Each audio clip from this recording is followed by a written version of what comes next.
దేవుని మర్మము ఎవరికి బయలుపరచబడుతుంది? పరిశుద్ధ గ్రంథం నుండి ఆదికాండము 18వ అధ్యాయము 17వ వచనం. సొదొమ యొక్క పాపము దేవుని దృష్టికి బహుఘోరంగా ఉంది. కాబట్టి దేవుడు దానిని నాశనం చేయాలనుకున్నాడు. అయితే ఆ విషయాన్ని ఆయన ముందుగా అబ్రహాముకు తెలియపరచాలని అనుకున్నాడు. నేను చేయబో కార్యము అబ్రహామునకు దాచెదనా అని అన్నాడు. దేవుడు సొదొమ మీదకు రాబోయే విపత్తును, ఆ మర్మమును ముందుగానే అబ్రహాముకు చెప్పాడు. కారణం ఏమిటంటే, మొదటిది, దేవుని యందు భయభక్తులు గలవారికి ఆయన మర్మము తెలియపరుస్తాడు. కీర్తనలు 25:14.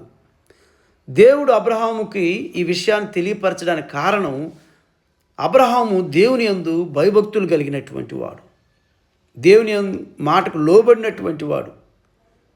దేవుని యొక్క మర్మము అందరికీ తెలియపరచబడదు, కానీ ఎవరైతే ఆయన యందు భయభక్తులు కలిగి ఉంటారో వారికి తెలియపరచబడుతుంది. దేవుని యందు భయభక్తులు అనగా చెడుతనమును అసహించుకునుట. సామెతలు 8:13. దేవుని యందు భయభక్తులు కలిగి ఉండటం అంటే చెడుతనమును అసహించుకునుట.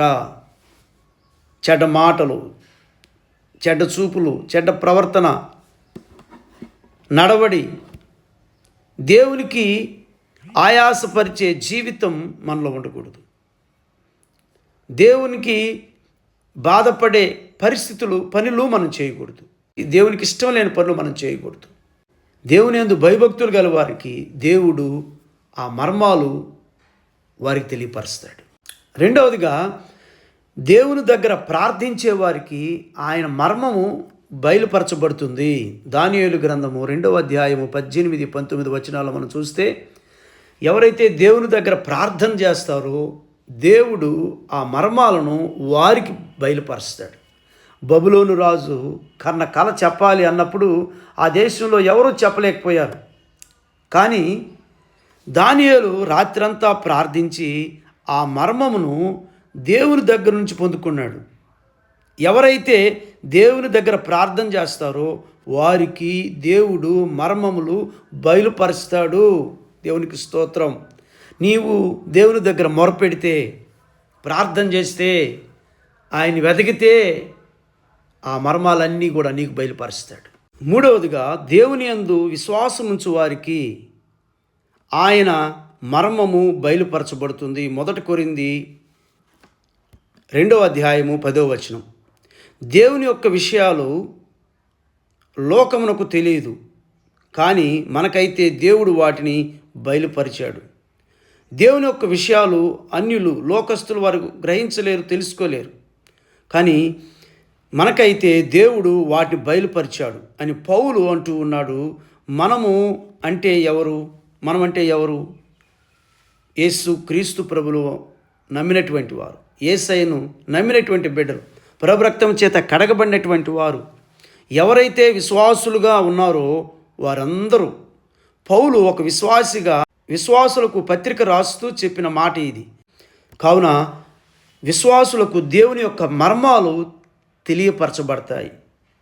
ప్రియ దేవుని బిడ్డలారా, నువ్వు విశ్వాసిగా ఉన్నా, దేవుడు ప్రార్థన చేస్తే, దేవునికి మొరపెడితే, ఆయన భయభక్తులు కలిగి ఉంటే దేవుడు తప్పకుండా నీకు మర్మాలు బయలుపరుస్తాడు. ఆ రహస్యాలు తెలియపరుస్తాడు. ఆ మర్మాలు నీకు తెలియపరుస్తాడు.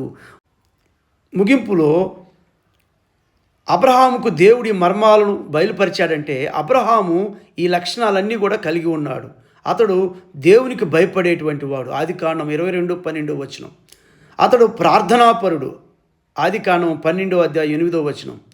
అంతేకాకుండా విశ్వాసుల జాబితాలో అతని పేరు చేర్చబడింది. హెబ్రీ పత్రిక 11వ అధ్యాయము 8వ వచనం. దేవుని మర్మములు నీకు తెలియపరచబడాలంటే నీవు కూడా ఇటువంటి అనుభవాలు కలిగి జీవించాలి.